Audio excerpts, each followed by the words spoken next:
You was that, bro. If he wanted you out of there, he'll go do it himself on feet by himself.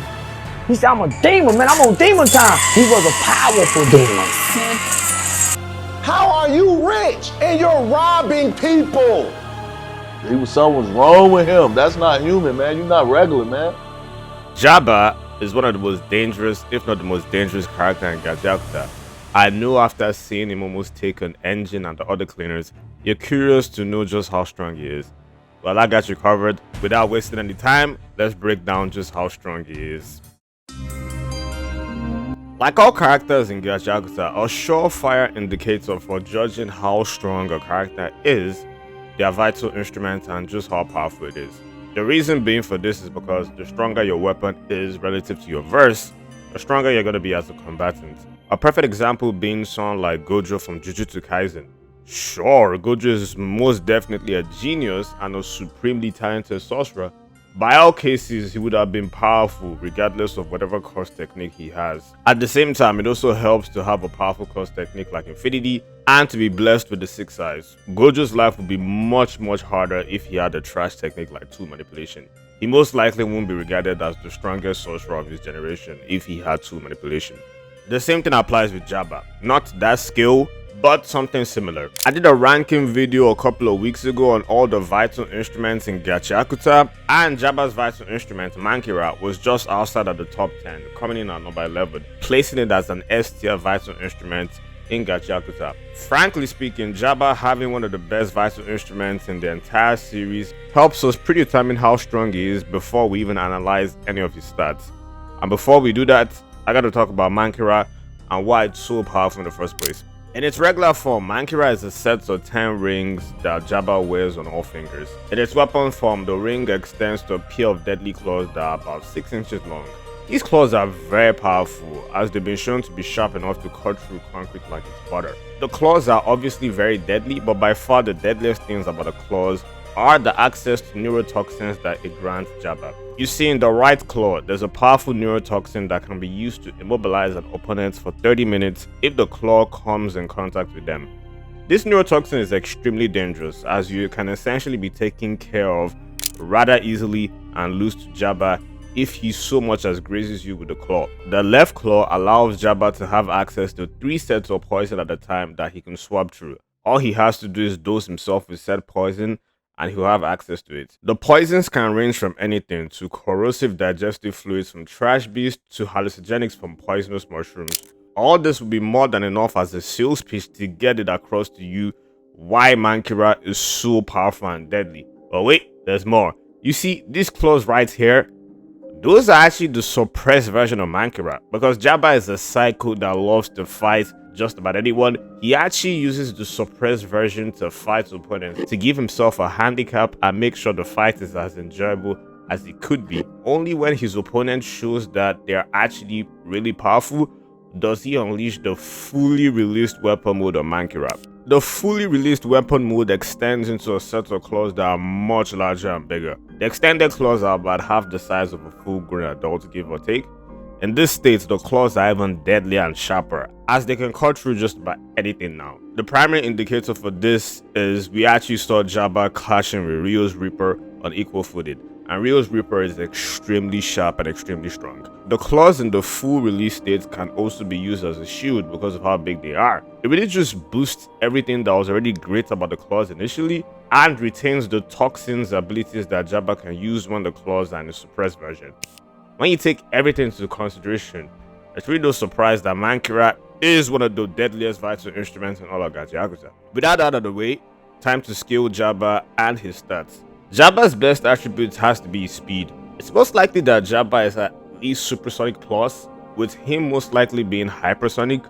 Rudo has been shown to be supersonic plus, as in the beginning of the series, we saw him rather comfortably dodge bullets. When Jaba got into his berserker mode, he was moving so fast to the point that Rudo was having a very difficult time dodging his attacks. Jaba would have even gotten a hit on Rudo as he had him at point blank range. If not for Zanka interfering and helping Rudo out, Jaba would have gotten a hit on Rudo at that exact moment. Again, Rudo is someone that's casually able to dodge bullets, so he's no slouch when it comes to speed. Thus, if he's struggling to dodge Jaba's attacks, that means it's safe to assume that Jaba is about supersonic or a bit higher when it comes to his speed, which essentially means Jaba is about twice to 5 times the speed of sound. Now for AP, Jaba is someone that's easily able to crush walls and slice through concrete like it's butter. Just off this basis, this should put him at building level. This is most likely a baseline though, as all of this was done with the suppressed version of Manura. Jaba's actual AP most likely falls within the range of city block to multi-city block level. The reason why I say this is because Zanka was able to cut down and defeat a trash beast that was about the size of a skyscraper. Now, I know what you're probably thinking, but hear me out.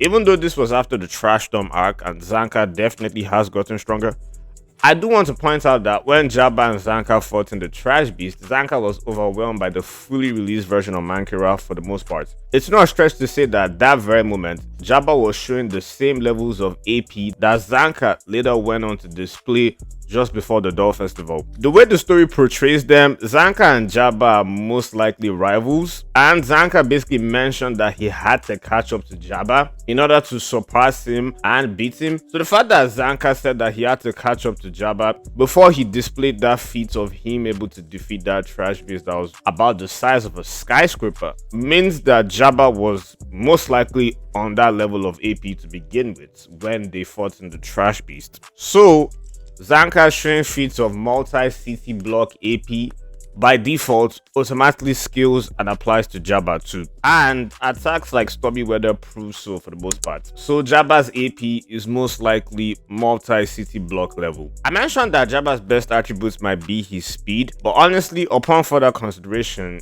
it might actually be his durability. This guy was able to take multiple attacks from Rudo. Like, if we're being real, bro took a beating and then proceeded to get his ass whooped by Zanka right after. Zanka and Rudo have been shown to have at least building level AP, as Rudo was able to cut the trash beast in half through sheer strength. These two are pretty merciless and did not hold back when it came to beating Jaba. But even with all of the damage taken from Jaba and Zanka, it did not seem to affect Jaba at much at all. He did say that he took damage, but he was alright for the most part. He then proceeded to take an attack from Engines on Breaker, who has a higher AP than Zanka and Rudo. Even with all of the damage and attacks he had taken up until that point, Jaba was still willing to fight every cleaner that was at that scene and was ready to go all out. Bro, if you can take all that damage and you're still willing to fight, yeah, that means that all those building level AP attacks, they don't really do anything to you. Most likely, Jaba's durability scales to multi-city block level attacks. I might even put it a bit higher because Jaba, the way he is,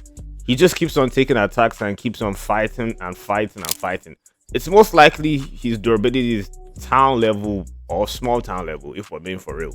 Simply speaking, bro is a tank. From what we've seen in the story, it's going to take a lot to be able to put this guy down, because he lives for the thrill and honestly seems to enjoy getting beat up, if I'm being for real. When you pull all of the stats together, Jaba is easily a top 10 strongest character in Gacha. His stats are very impressive, but that's not even the best thing about him. What's so impressive about Jaba is the fact that he has an automatic win con. Those damn claws. If Jaba so much as grazes you, the fight is over and he automatically wins. This isn't even a matter of if you know about Jaba's access to poisons, you can win against him. I mean, try telling that to Zanka. It's just so hard for you to go a whole fight against an opponent and not take a single attack from them. That's damn near impossible unless you're just so much stronger than that person to the point that you can just overwhelm them on all levels. If that's not the case, Jaba is most likely going to get at least one scratch on you at his GG's.